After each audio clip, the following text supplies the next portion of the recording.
யாழ்ப்பாணத்தில் 12ஆம் ஆண்டு படிக்கிற அழகான இளம் தம்பி ஒருத்தர் உயிரிழந்திருக்கிறார். இந்த இறப்புக்கு பின்னுக்கு என்ன காரணம்ன்றது இன்னும் சரியான முறையில் கண்டுபிடிக்கப்படல. இந்த மாதம் 10ஆம் தேதி இந்த இறந்து போன இந்த மாணவர் எக்ஸாம் எழுதுறதுக்காக போயிருக்கிறார். எக்ஸாம் எழுதும் போது இவருக்கு சுகம் இல்லாமல் மயக்கம் வந்துட்டு, அப்போ அவங்களோட பேரண்ட்ஸுக்கு பெற்றோருக்கு சொன்னதுக்கு பிற்பாடு பெற்றோர்கள் இவரை வைத்தியசாலையில் கொண்டு போய் சேர்க்கிறாங்க. வைத்தியசாலையில் ட்ரீட்மெண்ட்லாம் எடுத்ததன் பிற்பாடு வீட்டுக்கு போறார். ஆனால் மறுபடியும் 12ஆம் தேதி 2 நாளையில 12ஆம் தேதி மறுபடியும் அவருக்கு சுகம் இல்லாமல் வருத்தம் போல வருது. அதன் பிறகு மறுபடியும் வைத்தியசாலையில் கொண்டு போய் சேர்க்கிறாங்க. வைத்தியசாலையில் ட்ரீட்மெண்ட்லாம் எடுத்ததன் பிற்பாடு ஓரளவு ஓகே சுகம் அப்படின்ற அளவு வந்ததன் பிறகு வீட்டுக்கு கொண்டு போறாங்க. அதன் பிறகு 16ஆம் தேதியும் அவருக்கு கொஞ்சம் உடம்புக்கு சுகம் இல்லாத மாதிரிக்கு சுகம் இல்லாம வருது. அதன் பிறகு திரும்பியும் வைத்தியசாலைக்கு கொண்டு போறாங்க. ஆனா வைத்தியசாலையில இவர் ஏற்கனவே உயிரிழந்ததன் பிற்பாடுதான் நீங்க வைத்தியசாலைக்கு கொண்டு வந்திருக்கிறீங்கன்னு ஹாஸ்பிட்டல்ல சொல்லி இருக்கிறாங்க.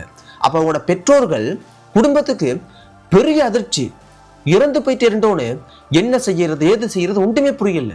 இனிமே ஒன்றுமே பண்ணலாம். போன உயிர் மறுபடியும் வரப்போறது இல்லை. அதன் பிறகு உண்மையா இவருக்கு என்ன நடந்தது, இவர் ஏன் இறந்து போனேர், இதுக்காக வர்ற பிரேத பரிசோதனை எல்லாம் செய்திருக்கிறாங்க.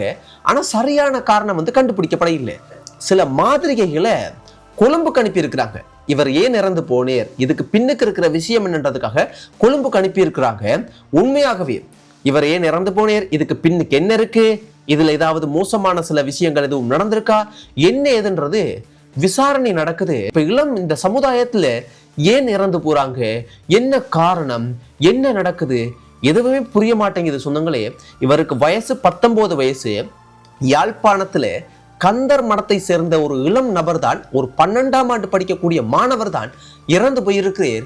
அதை பார்க்கும்போது நல்ல அழகான ஒரு ஸ்மார்ட்டான ஒரு இளம் தம்பி ஒருத்தர் இறந்து போயிட்டார். நம்மளால் என்ன செய்ய முடியும், அந்த குடும்பத்துக்கு எங்களால் ஒரு அனுதாபத்தை தான் சொல்ல முடியும். ரொம்ப கவனமா இருங்க. சின்ன சின்ன வருத்தம், சின்ன சின்ன பிரச்சனைட்டு கேர்லெஸ்ஸா பெருசா பார்க்காம யோசிக்காமலாம் இருக்காதீங்க. மரணத்துல உயிரிழப்புல போய் முடியுது. அடுத்து இன்னொரு மோசமான சம்பவம் நடந்திருக்கு. என்னண்டா சொந்தங்களே, ஒரு இளம் நபர் ஒருத்தர் அதே யாழ்ப்பாணத்துல கைது செய்யப்பட்டிருக்கு. இவர் ஏன் கைது செய்யப்பட்டிருக்கிறா, ஒரு இளம் பெண் ஒருத்தவங்க யாழ்ப்பாண போலீஸ் ஸ்டேஷன்ல ஒரு முறைப்பாடு ஒன்று கொடுத்துருக்குறாங்க. அவங்கள இரவு நேரத்துல ஒரு இளம் நபர் ஒருத்தர் கத்திய காட்டி மிரட்டி பட்டு மோசமான சில குற்றங்களை எல்லாம் செய்து அவங்கள்ட்ட மோசமான முறையில் தப்பா நடக்கிறதுக்கெல்லாம் முயற்சி செய்தார் என்ற ஒரு மோசமான ஒரு புகார் ஒன்றை யாழ்ப்பாண போலீஸ் ஸ்டேஷன்ல கொடுத்துருக்குறாங்க. போலீஸ் இது என்ன நடந்தது, இதுக்கு பின்னுக்கு இருக்கிற விஷயம் என்ன, இது போல செய்தது யார், இதுக்காக விசாரணை எல்லாம் ஆரம்பிச்சு யாழ்ப்பாணத்துல பிரவுன் வீதி என்று சொல்ற ஒரு இடத்துல தான் இந்த சம்பவம் நடந்திருக்கு. அப்ப இந்த விசாரணையில தெரிய வந்திருக்கிறது என்னடா, இந்த சம்பவம் 2-3 நாளைக்கு முதல், அதாவது இந்த மாசம் 14ஆம் தேதி தான் இந்த சம்பவம் நடந்திருக்கு. இந்த பெண் அடுத்த நாளே போலீஸ் ஸ்டேஷன்ல புகார் கொடுத்துட்டாங்க. அப்ப அந்த நேரங்கள்ல அந்த தேதிகளில் நடந்த இந்த சிசிடிவி ஃபுட்டேஜ், அங்க இருக்கிற சிசிடிவி ஃபுட்டேஜ் இதெல்லாத்தையுமே எடுத்து போலீஸ் விசாரணை செய்திருக்கிறாங்க. அப்ப இந்த சிசிடிவி ஃபுட்டேஜ்ல ஒரு முக்கியமான விஷயம் மட்டும் கண்டுபிடிக்கப்பட்டிருக்கு. என்னடா, ஒரு இளம் நபர் ஒருத்தர் இரவு நேரங்கள்ல உடுப்புகள் இல்லாத மாதிரிக்கு கொஞ்சம் மோசமான முறையில அங்க போறது இங்க போறது நடமாடக்கூடிய சில சிசிடிவி ஃபுட்டேஜ் கிடைச்சிருக்குது. அதன் அடிப்படையில அந்த நபரை தேடி பிடிச்சி கைது பண்ணியிருக்கிறாங்க. கைது பண்ணுனா இந்த நபர்கிட்ட விசாரணை செய்திருக்கிறாங்க. நீ யார், என்ன ஏது, இந்த தப்பு செய்தது நீதானா என்னன்னு கேட்க, அந்த நபர் நான் தான் இந்த தப்பு செய்த நான் தான் என்று அவர் மறுப்பு தெரிவிக்காம குற்றத்தை ஓமுண்டுட்டே. போலீஸுக்கு இன்னும் சந்தேகம் என்னண்டா, ஒரு விஷயம் ஒரு தப்பு செய்திருக்கிறேன்டா, இவர் தப்ப உடனே ஓமுன்றேரே, அப்ப இவர் யார், என்ன நோக்கத்துக்காக செய்யறார், இது ஒரு காரணமாக வச்சுக்கொண்டு வேற ஏதாவது மோசமான ஆக்களை கடத்துறது, கொலை பண்றது, வேற ஏதாவது மோசமான குற்றங்கள் எதுவும் ஈடுபடுறா, இவருக்கு பின்னுக்கு இருக்கிற பின்னணி என்ன, இதெல்லாம் விசாரணை இப்ப கடுமையாக நடக்குது. சமுதாயத்துல பாருங்க எவ்வளவு சம்பவங்கள், மோசமான சம்பவங்கள், ஆக்களை மிரட்டுறது, கொல்றது, கொலை பண்றது, இந்த மாதிரியான மோசமான குற்றங்கள் செய்யறது, இப்படியான விஷயங்கள் எல்லாம் பயம் இல்லாம செய்யறாங்க. நான் யோசிப்பேன், சில நேரங்கள்ல நாங்க ஒரு சின்ன தப்பு செஞ்சா கூட எவ்வளவு பயம் வருது, எவ்வளவு யோசிக்கிறோம். சட்ட திட்டத்துல மாட்டுப்பட்டோம்னா எவ்வளவு நமக்கு சிக்கல், சின்ன விஷயம், ஒரு சின்ன ஒரு குட்டி தெரியாம செய்தா கூட, குட்டி தப்பு செய்தா கூட, தெரியாம செய்தா கூட எவ்வளவு யோசிக்கிறோம். ஆனா இவங்களெல்லாம் கொலை செய்யறாங்க, கொள்ளை அடிக்கிறாங்க, ஏமாத்துறாங்க, ஆள்மாறாட்டம் செய்யறாங்க, இன்னும் மோசமான குற்றங்கள் எல்லாம் செய்யறாங்க. இவங்களுக்கெல்லாம் பயம் இருக்காதா? இவங்களுக்கெல்லாம் ஒரு சந்தோஷம், மகிழ்ச்சியா, நிம்மதியான வாழ்க்கை வாழணும்னு யோசிக்க மாட்டாங்களா? கடவுள் பயம் இருக்காதா? சட்டத்தின் மீது பயம் இருக்காதா?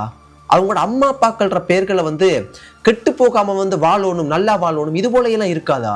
இது போல எல்லாம் யோசிப்பன். அவங்களும் மனிதர் தானே, அவங்களுக்கெல்லாம் இந்த சிந்தனைகள், இந்த மாதிரியான விஷயங்கள்லாம் வராதா? இது போல யோசிப்பன். இன்னும் ஒரு மோசமான விஷயமும் நாட்டுல நடந்திருக்கு. என்னண்டா சொந்தங்களே, ஒரு நபர் ஒருத்தர் ஒரு விகாரை பகுதிக்கு அண்டிய இடத்துல ஒரு நபர் ஒருத்தர் ஒரு மரம் மாதிரி இருக்கிற பகுதியில இறந்து போன நிலையில தூங்குன மாதிரி இருந்திருக்கிறார். அப்ப அந்த விகாரைக்கு 2 பெண்கள் அங்க வழிபாட்டுக்கு போன பெண்கள் அதை பார்த்து போட்டு பயந்து போய் அதிர்ச்சி அடைஞ்சு அந்த விகாரைக்கு பொறுப்பா இருக்கிற தேரர் ஒருத்தர்கிட்ட இப்படி இருக்குன்னு சொல்லி இருக்கிறாங்க. அதன் பிறகு போலீஸுக்கு தெரியப்படுத்தி போலீஸ் அதெல்லாம் என்ன ஏதுன்றதை நான் பார்த்துருக்குறாங்க. அந்த இடத்துல அவர் இறந்து போனதுக்கு கொஞ்சம் அருகில ஒரு பைக் கொண்டு நின்றுருக்கு. இவர் இறந்து போன மாதிரி இருக்கிறார். இதெல்லாம் விசாரிக்கும் போது தெரிய வந்திருக்கிறது, இந்த சம்பவம் இலங்கை நாட்டில் மாத்தரை என்று சொல்ற இடத்துல இருக்கக்கூடிய ஒரு விகாரை இருக்கக்கூடிய பகுதியில் தான் நடந்திருக்கு. இந்த இறந்து போன நபர் இலங்கை நாட்டை சேர்ந்த நபர் இல்லை. இவர் யூகே பிரஜை, பிரித்தானியா நாட்டை சேர்ந்த நபர் தான் இவர். இவர் சுற்றுலா ஒரு நபர் போலதான் இந்த நாட்டுக்கு வந்திருக்கிறார். இந்த பைக் கொண்டும் வாடகைக்கு எடுத்துதான் வந்திருக்கிறார்.